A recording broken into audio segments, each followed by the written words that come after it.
Hi everyone, Argus here. This chapter is a little bit weird compared to all the other ones.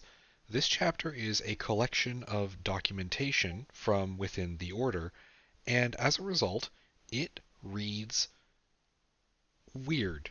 It reads weird. I'm still going to do it, but just so you know, this one's kind of meant to be read, so if you want to, you can find it on Royal Road. It's still up. Check it out. Anyway, here we go.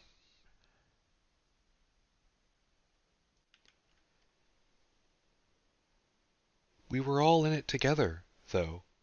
Every stranger you ever met, they were fighting the very same fight you were. Of course, we didn't talk about it with them, but all of us saw that terror, the terror that any mortal person has. That terror wasn't natural. No other creature in the universe woke up every morning knowing it was guaranteed to die one day. Just us. Nobody should have had to live with that. It's too much. It isn't right.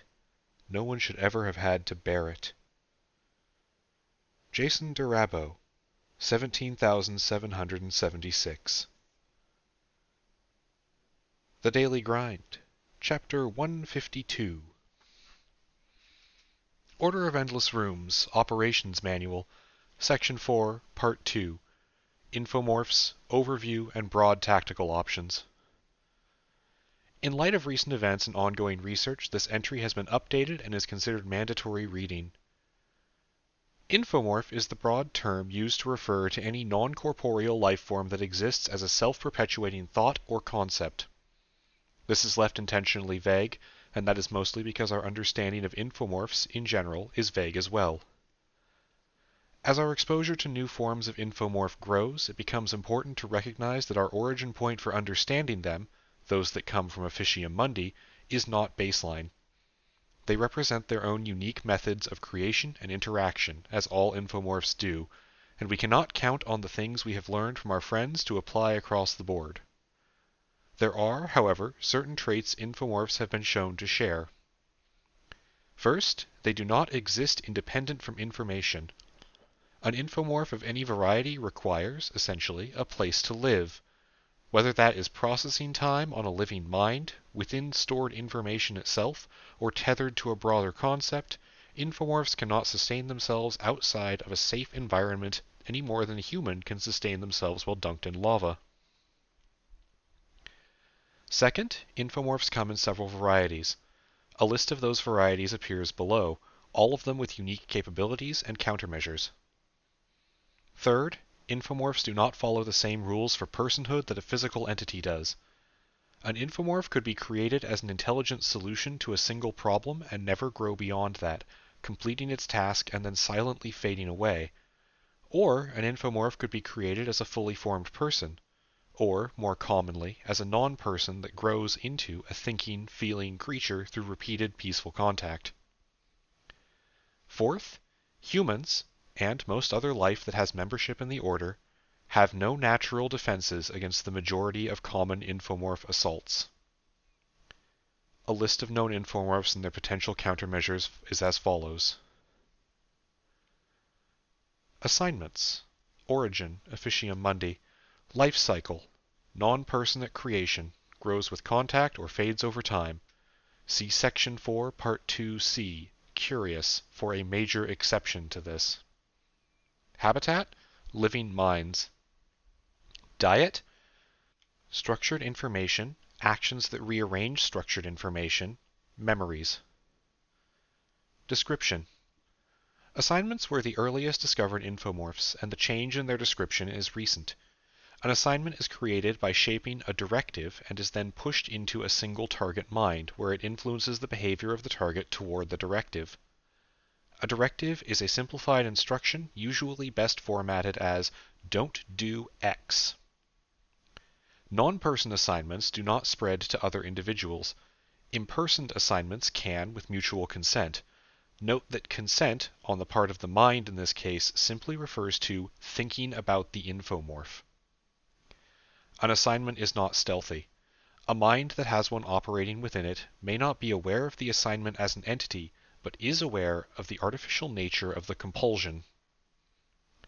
An assignment is capable of damaging or killing a wide variety of other infomorphs, especially if well fed. Long-lived assignments can also physically manifest bodies or enter dreams. This is another way that infomorphs can spread. Countermeasures. The main issue with a hostile assignment is managing the compulsion it can bring to bear. In a situation where no friendly infomorph is available to assist and you are not in pressing danger, the best option is starvation. Avoid other infomorphs and avoid triggering the compulsion for around a month, and the young assignment will die off without issue. If it is an option, assignments are vulnerable to each other, and seeking help from one of the assignments within the order is much faster. That said, if you have the time and inclination, making contact with an assignment living in your mind, which requires both training and practice, is a good way to speed their path to personhood and potentially a new friend or ally. To date, no assignments have been born hostile or angry.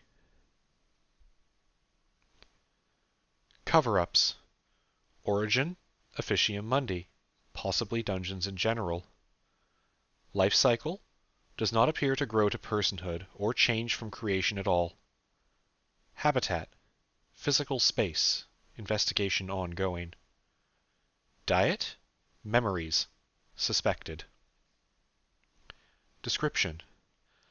A cover-up, also called a memeplex, is tethered to a physical space and gradually collects the memories of people outside the space of the people inside the space. These memories are digested over time, but can be released if the cover-up is damaged or killed. Clarification. If you are within a cover-up, over time people outside its domain will forget you. A cover-up is, as far as can be determined, the primary way by which all dungeons reduce the odds of being noticed by large numbers of people. Almost every dungeon has at least one cover-up or a similar variety of infomorph operating around its boundaries, making it likely that anyone who dies or becomes trapped within a dungeon will have no help coming for them in the long run. Some varieties of cover-ups, especially ones stationed around entrances, also seem to specifically collect concern or anxiety of those thinking about delvers on the outside, leading to a lack of early response for those lost. Countermeasures. As with many infomorphs, cover-ups are vulnerable to assault from impersoned assignments. If you are an assignment, be aware, cover-ups are metaphysically large and can damage core parts of your personality. For physical delvers, if your backup is also within a dungeon, a cover-up is not a problem. It is worth knowing that cover-ups also cannot influence physical records, only the degree to which people remember or care about them. Leaving physical evidence outside a dungeon is a potential workaround. Factals. Origin, Akashic Sewer. Life cycle, non-person, no changes observed. Habitat, a singular point of information. Diet, unknown. Initial observation suggests they are not eating the information itself. Potentially their diet is perception, lack of observation in progress to determine. Description. Factals appear physically as a visual distortion, roughly beetle-shaped, around physical records of a single fact, usually a name, date, or address. As long as a factal is attached to a piece of information, it obscures it from all mundane and most arcane methods of observation. This means they exist simultaneously in multiple spaces where that information would be recorded. As a factal grows, it spreads geographically to more and more copies of the information that they obscure until they have covered them all. Estimates show it would take roughly 3 months for a factal to grow to cover Earth's surface. On their own, factals are a nuisance. Paired with a cover-up or other form of anti-meme or memeplex, they can make it next to impossible for unequipped persons to uncover lost information, specifically about delvers. It would appear that only the Akashic Sewer creates factals. No outside method to recreate one has succeeded. Countermeasures. Factals die if the information they are covering is destroyed, but this largely defeats the purpose of killing them. They are incredibly vulnerable to other infomorphs. Also, they seem to struggle to spread arcanely created variants of their fact. For example, If a factile is attached to a digital file obscuring the author's name, and you run an Officium Mundi program that tells you the name of the file's creator, the factile will take upwards of an hour to obscure the new piece of information, where otherwise it might take only minutes. Authorities. Origin: status quo artifact. Life cycle: currently unknown, begins at larval stage. Habitat: known to be within a physical life form, suspected to be tied to organizational recognition and identity of that life. Diet: actions exercising organizational authority. Testing in progress to determine if authority must be used to be fed upon. Description: authorities were discovered when utilized by the organization status quo in a hostile context. Recent experimentation has shown that the artifact that created the authorities is still active and growing more constantly. An authority is perhaps the most physical infomorph that we have encountered so far, being created with a physical body which they can demanifest as opposed to the other way around. All of them encountered have been green and take the form of pieces of clothing. This does not appear to be indicative of anything in particular, it is simply how they are. An authority appears to form a symbiosis with their host, and can create physical phenomenon based off the conceptual tasks or rights that their host has organizational authority to perform. It appears that the size and abstract strength of an organization dictates how powerful an authority can become. So far, communication has not succeeded with an authority, but experimentation is ongoing. At this time, authorities are not available for members of the Order to bond with, but there is a priority-based waiting list. Please contact Reed or Harvey to sign up. Be aware, you will be part of an experimental group. Countermeasures. Authorities are physical creatures, and unlike other infomorphs, are much more affected by physical forces. They do not appear to influence behavior or thought in any way. Authorities are also susceptible to the death or incapacitation of their host. However, beyond that, they have shown unnaturally high strength and durability. Hopefully, countermeasures to authorities will be irrelevant going forward. Summary. Infomorph taxonomy appears to be divided into creatures that live within minds or within information, and from there, divided again between destructive feeding on information, including memories, or passive tapping. All infomorphs are to be treated with caution until a mutual relationship can be formed. While physical life forms cannot easily damage an infomorph, the reverse is not true, and without taking the time to ensure safe interactions, there is a real risk of loss of memories, health, or life. At this point, the creation of assignments using the purple orbs secured from Officium Mundi is under consideration. Please do not attempt this without careful consultation and observation, and without reading both Part 2, Section 5, Creation of Life, and Part 4, Section 2c, Curious, closely. For further notes regarding tactics for overcoming antimimetics, see Section 2, Part 7. Antimimetics are real and they can hurt you.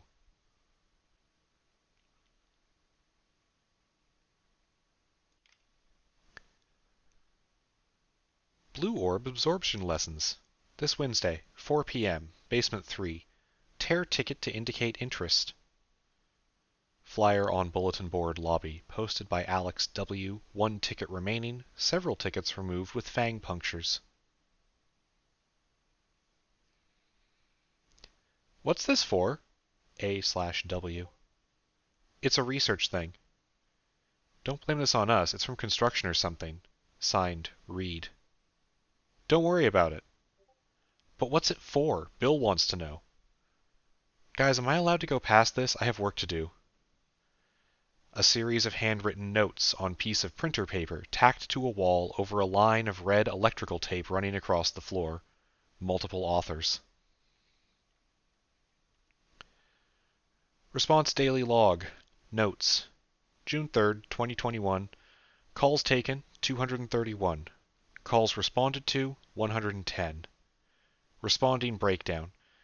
17 non-issues, 41 emergency transport, 2 home invasions, 3 assaults, 2 domestic violence, 1 search and rescue, 10 mental health crisis, 20 assistance calls, 7 prank calls, 7 non-emergency aid. Response teams active, 3 official, 3 provisional. Response team injuries, 1 minor. General note.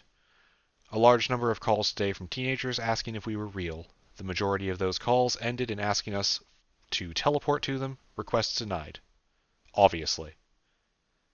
General note. Majority of calls are local, but not all of them, leading to bad distribution of times. We need more members on call for small things, even if they're not part of full teams. Personnel note. Of 14 recent recruits, we are down to 8 remaining after another 3 quit today. Training programs are working as intended to cull overly aggressive aspirants. Personal note. For impressive performance under stressful situations, we should acknowledge Provisional Team 3 and formalize them as a response unit. Add Jake K and Maria G to bring their unit to full rotational strength. Designate Ann M as Knight in command, and Spire cast behind as Knight. Good job. Event note. Drone deployment for search and rescue is used to find a lost child. Deployment successful, but time-consuming and rough. Drone operators aren't used to working together or in grid patterns. Add specific training plan for this situation. Event note. First case of a response unit taking fire today. 9mm from a pissed-off boyfriend. Team stayed calm and situation was resolved non-violently. Thank Christ for the shield bracers. Resource request. More shield bracers. Event note. The CSFD is calling us for support on things they don't need support for. Better safe than sorry from their perspective, but they're treating us like bonus cops on the scene and it's a problem. The CSPD has also explicitly noticed us because of this. As of today, I suspect confrontation is going to happen within a week unless we alter our path. General/security note. Maria Schumer, representative for Washington organization Less Cops, More Care, contacted us regarding expansions to the Seattle area. She did not use the emergency number, and I do not know how she got my email. Regardless, her offer lays out a plan for rapidly replacing city police via community recruitment and donation funding. Unsure about the numbers, CC Karen to check on that. Resource request. We need space and more mental health specialists for when we need to extract people from trauma situations. Domestic abuse, violent assault, mental breaks. We need a space for people to be kept safe from themselves if needed, and we need people who can help with that, especially important for people who don't trust and can't afford hospital care. A valid concern for anyone facing suicidality. Hospital observation rooms are shit. I know this is another massive cost on top of what we're already looking at, but this actually matters. Event note. Teenager attempted to use us for a swatting prank. Didn't work. Teleportation policy of not moving exactly on target is working as intended. Good job keeping cool, everyone. Daily summary. We need more people. We need better training. We should consider creating local chapters. We should consider going public, pushing for legitimacy. Same request as always. Good work today. Signed, Harvey Allison.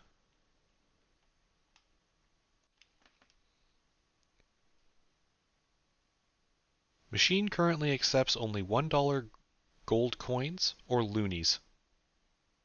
Handwritten note on vending machine. Unknown author.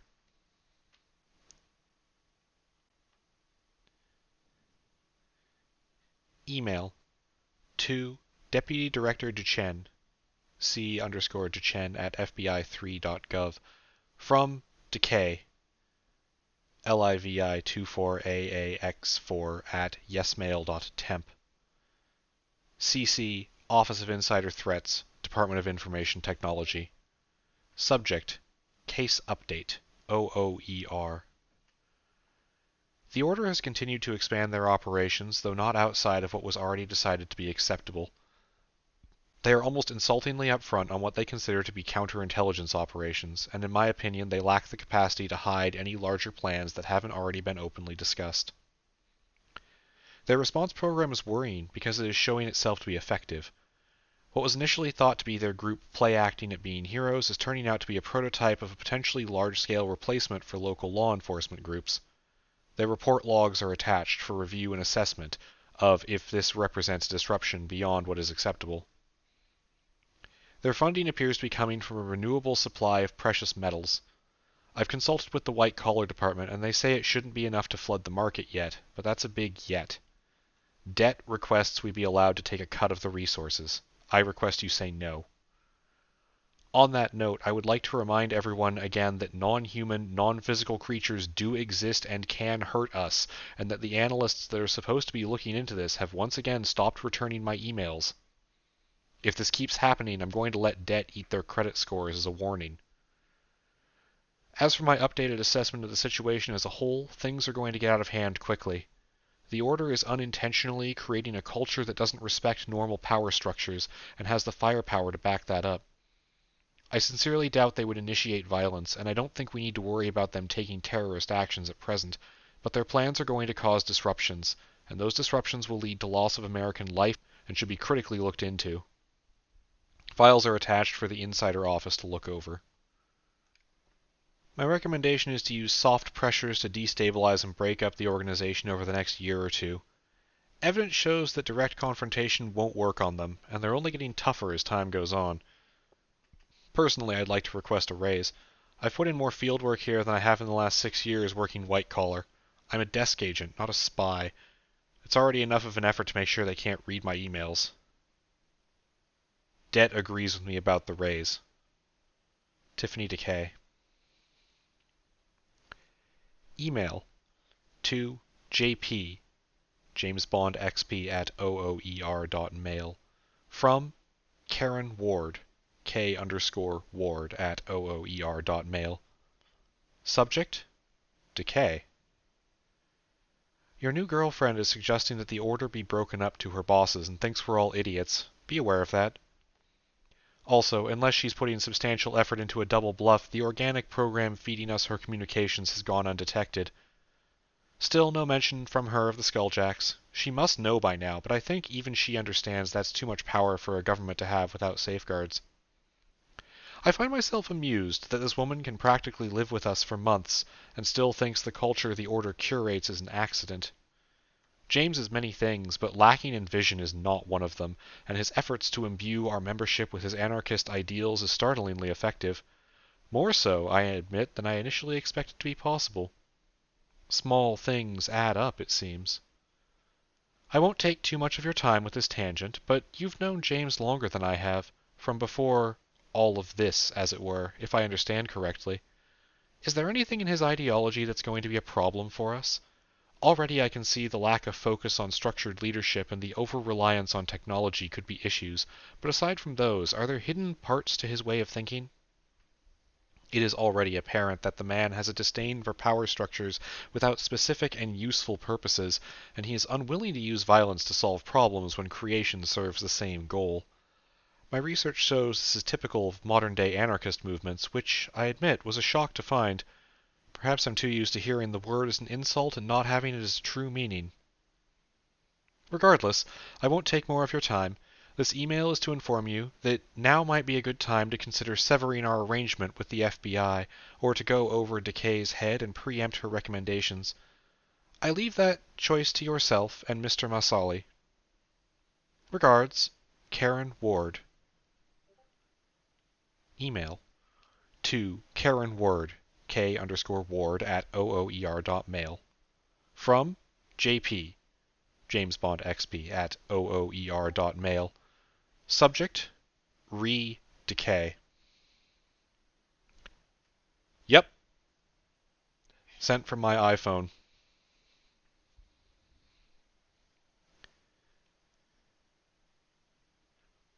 Wet wood. Do not touch. Please, fuck, do not touch. Sign in Basement 3 living quarters. Author unknown. Order of Endless Rooms, Operations Manual, Section 2, Part 8-2. Extranormal Power Overview, Soft Caps and Limits. At present, the Order has access to extra-normal powers from 3 different sources, pending more. The broad overview of those has been discussed already, and more detail on specific sources will be gone into in their own sections. This section is primarily to inform potential delvers about powers that are actual long-term choices. First, the Officium Mundi sourced powers. Both blue and orange orbs have long-term or permanent effects that have limits on them. For blue orbs, only a limited number can be absorbed at a time, and after absorbing an orb, it cannot be removed except by running out of the number of charges. Usually this is only a matter of time. A less useful power, or one with no clear application, can be burned through over the course of under a month and replaced. Also, some hidden metric allows for growth in the number of simultaneous orbs absorbed, allowing delvers to circumvent any hard caps from bad luck. The main concern here is time, and the toll on the body that overusing blue powers takes. Burst blood vessels and muscle pain usually, but medical experts advise that further overuse could cause heart attacks or organ failure. Do not burn yourself out trying to get a blue power you like slightly more. Orange jobs are a much harder cap. Absorbing an orange orb is a permanent commitment with no way to remove it once taken, and with so far only 1 slot per delver. Check documentation carefully, and if you plan to be a test subject for a new orb, be aware that the roll of the dice is a permanent commitment, even though there is no known, obvious downside. The second source is the Akashic Sewer. Skill books are incredibly valuable and rapidly push us beyond human normal in terms of core abilities. However, every additional rank in a given lesson becomes harder and harder to achieve. And if you have activated multiple skill books, all of your lessons will grow at a faster rate, meaning you will soon come to require master's level college courses or independent novel research to advance further, which is not always feasible. Skill books can be duplicated, and going forward, sets of 5 will be our standard for availability. The upside of this is more shared power. The downside is the knowledge required to progress a lesson must be learned by every delver who has read a copied book, from here on referred to as a class. The reason we do not duplicate books further is that the ability for a class to advance together stalls out almost immediately at over 20 people, and becomes a scheduling issue at only 8. 5 gives room for leeway, while still encouraging members of the Order to work together.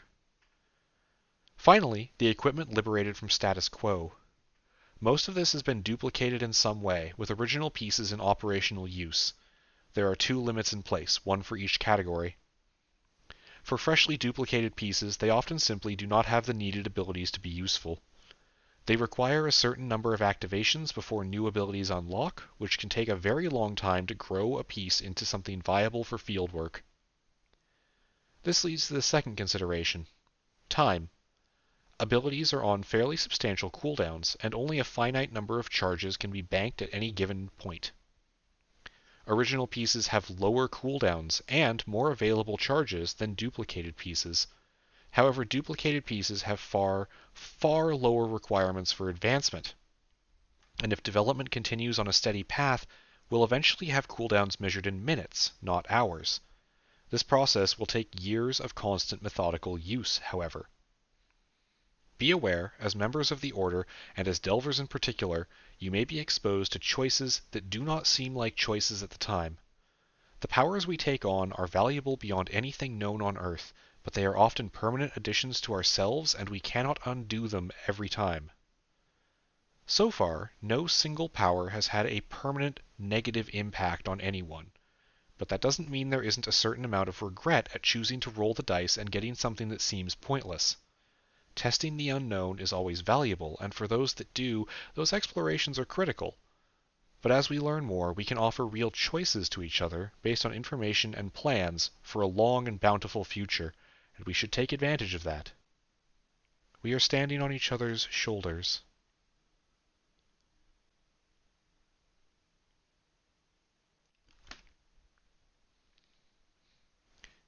Explain movies to Cameronda's night. Every other Friday, community room, beanbag seating. Evenings. Bring some snacks to share. Popcorn available. Upcoming lineup: May 28th, The Mummy. June 11th, The Thomas Crown Affair. June 25th, Coco. July 9th, The Princess Bride. Flyer on lobby bulletin board, posted by Knife and Fangs.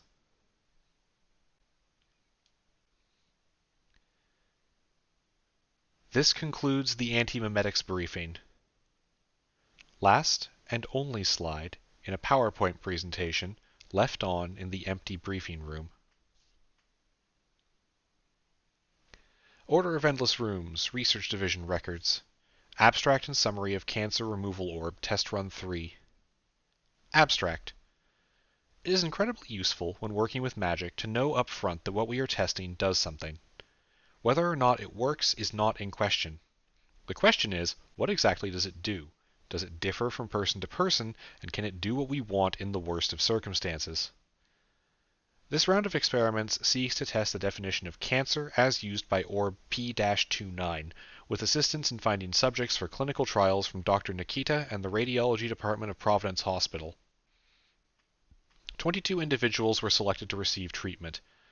Normally, a control group would be designated to receive a placebo. That isn't exactly an option here, nor is it what we are testing for. Again, efficacy is not in question, only limits and definitions. So 10 subjects currently suffer from stage 1 skin cancer, while the other 10 have no diagnosed malignant tumors, but do have benign melanoma. 2 additional subjects possess both benign and malignant cancer cells. Trials will take place with patients under close observation during activation. Due to the 1-year period between activations, the full scope of this trial will take time to evaluate, but initial results will give us a window into how far we can rely on the orbs to do our job for us. Summary of results. Results for subject with malignant cells were immediate and visible.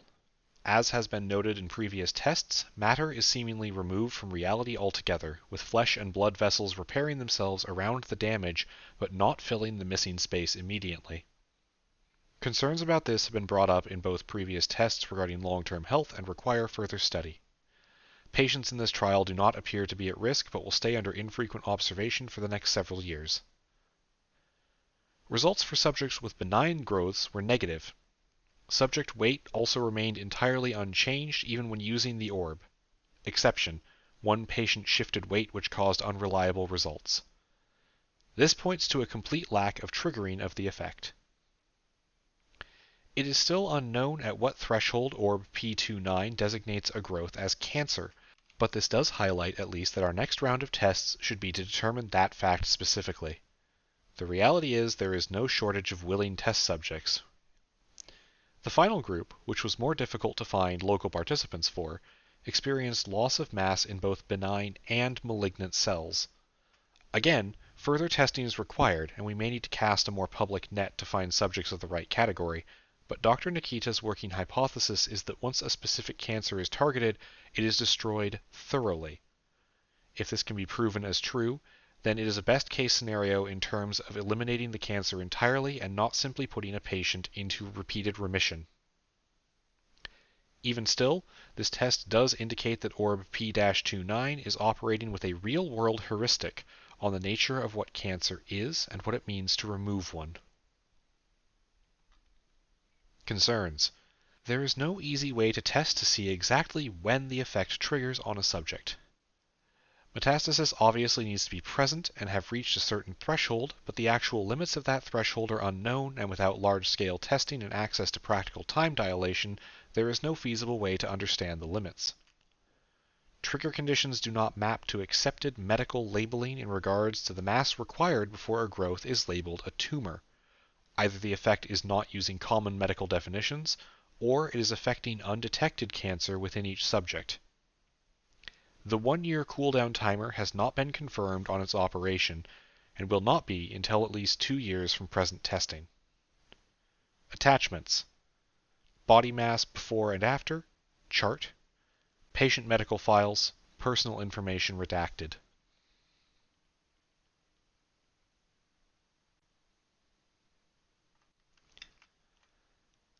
Locked away, voiceless speak, finite structure, depthless hate, outside disturbance, and you are there for me.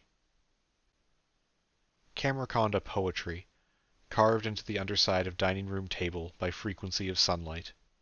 Currently undetected. Armory Inventory Report. Note: due to increasing demands on replicator resources, Armory packages have been restructured and are now limited in availability. Until further sources of magic coffee can be secured, knights should not request more than one loadout per month. Note: skills are written in simplified form. Full details available on request. Skills are compatible with available equipment even when esoteric. Note: Armory packages only list dungeon tech being copied for personal use and do not include issued equipment for the response or delver teams. Skulljack Wi-Fi braids are available without making an armory request. Introductory package. Skills: quarterstaff, kickboxing, CPR, running, driving, French mycology (incidental), baseball statistics (incidental), lens fabrication (incidental), physical upgrades, immunity response improvement, short-term memory improvement, emotional resonance, courage (optional), other, status quo shield bracer (new). Delver package. Skills: camping, packing, investigation, animal husbandry, crossbow, handgun, acrobatics, 2, Beatles lyrics (incidental), impressionist painting (incidental), statistics (incidental), ducks (incidental). Physical upgrades: throw speed, ligament tensile strength, blood production, impact absorption, emotional resonance, calm, surprise. Other: 1 telepad, blue orb, medical attention, absorbable for 23 uses of refined liquid. Rogue package (in development). Skills: languages, Spanish and outdated German, handgun, investigation, etiquette (5 sources, different styles), cookware fabrication (incidental), cartography. Physical upgrades: skin contact electrical discharge, vocal precision. Wanted: more languages, more perception enhancers. See front desk for details. Response package, in development. Skills: first aid, 2, trauma response, language, Spanish, judo, ducks (incidental), different ducks, cookie recipe (incidental). Physical upgrades: impact absorption, lift capacity, bone durability. Emotional resonance, patience. Other: status quo shield bracer, backup. A full team may request an Akashic Sewer book be duplicated for their unit, but only once due to space constraints and pending availability.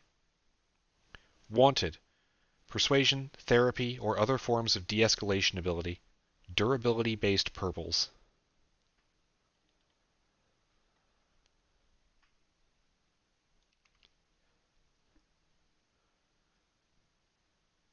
Momers (she/her/witch).